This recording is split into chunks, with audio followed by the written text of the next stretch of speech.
సరే ఇంకొక డౌట్ ఏంటంటే చాలా మందికి అంటే నిన్న సారే గారు చేసిన అంశాల ప్రకారం ఇప్పుడు గర్భగుడి ఏదైతే ఉందో దేవుడి దేవాలయాల్లో కొందరు పురోహితులు లోపల ఉంటారు.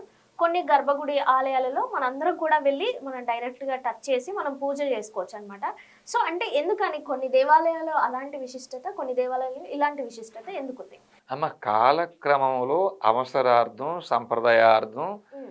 ఇప్పటికీ కొన్ని కొన్ని ఆలయాల్లో గర్భగుడిలోకి రావచ్చు. ఆ శివలింగానికి మనందరూ అభిషేకం చేయొచ్చు, హ్మ్. ముట్టుకోవచ్చు, అక్కడ కూర్చోవచ్చు అనేటి ఎలాంటి నియమాలు ఇప్పుడు వచ్చినప్పటికిని హ్మ్.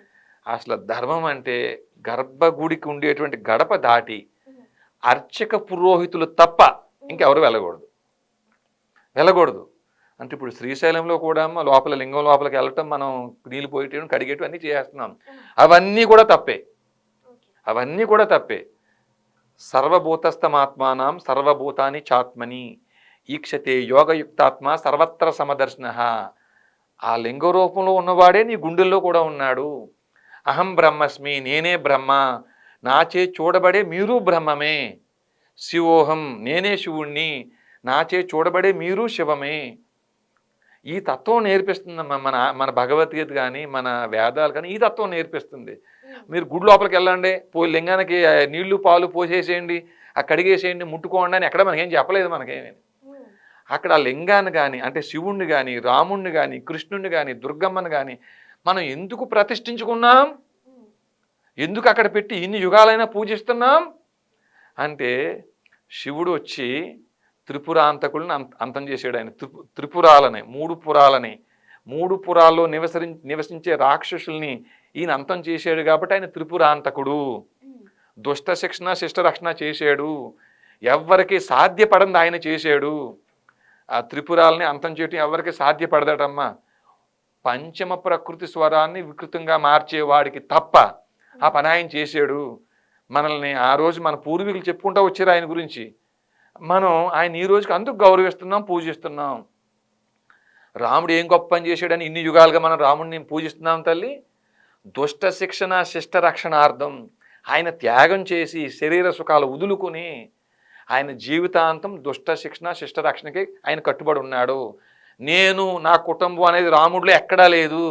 మన రాజకీయ నాయకుల్లో ఉన్నట్టు హ్మ్. నేను నా స్వార్థం నా కుటుంబం ఆయనలో లేదు కాబట్టి ఈయన యుగాలైనా ఆయన గొప్ప రాజు కింద ఆయన దైవంగా మనం ఈ రోజుకి మనం పూజిస్తున్నాం. మనం మనం రాముడి గుడికి వెళ్ళినా, శివుడి గుడికి వెళ్ళినా, వినాయకుడి గుడికి వెళ్ళినా, దుర్గమ్మ గుడికి వెళ్ళినా, ఓకే మీరు మా పూర్వీకులు ఇంత త్యాగం చేశారు, మీరు ఇంత గొప్ప పనులు మా కోసం చేసి పెట్టారు, అలాంటి లక్షణాలని మీ రక్తాన్ని మేము కూడా పుణికి పుచ్చుకుని ఉన్నాం. మా డిఎన్ఏలో ఆ శివుడు, రాముడు, కృష్ణుడు, దుర్గమ్మ, వినాయకుడు, అయ్యప్ప స్వామి రక్తం మన డిఎన్ఏలో ఉంది. కాబట్టి మేము కూడా మీ దారిని అనుసరిస్తాం. మేము కూడా మా శరీర సుఖాలను మేము చూసుకోం.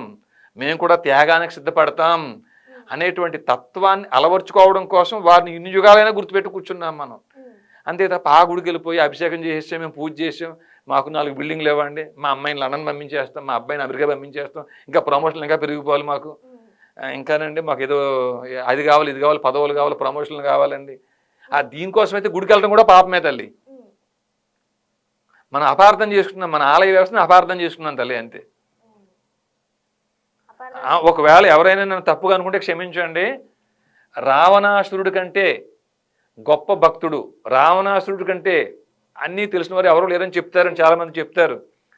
రావణాసురుడు ఎన్ని జపాలు, తపాలు, పూజలు, పునస్కారాలు, యజ్ఞాలు చేసినా సన్మార్గం లేని కారణంగా రాక్షసుడు ఎలా అయ్యాడో, మనం కూడా గుడికి వెళ్ళి ఎన్ని పూజలు చేసినా సన్మార్గం లేకపోయినా మన శరీర సుఖాలు, మన మన కోరికల కోసమే మనం ఆ ప్రయత్నాలు చేస్తున్నా, మన కుటుంబం కోసం మనం బ్రతుకుతుంటే మాత్రం 100% రావణాసురుడికి మనకి ఎలాంటి తేడా ఉండదండి హ్మ్. అమ్మా. కాబట్టి కొద్దో గొప్ప అమ్మ ఆ వ్యవస్థ అలా దారి తప్పిందంతే.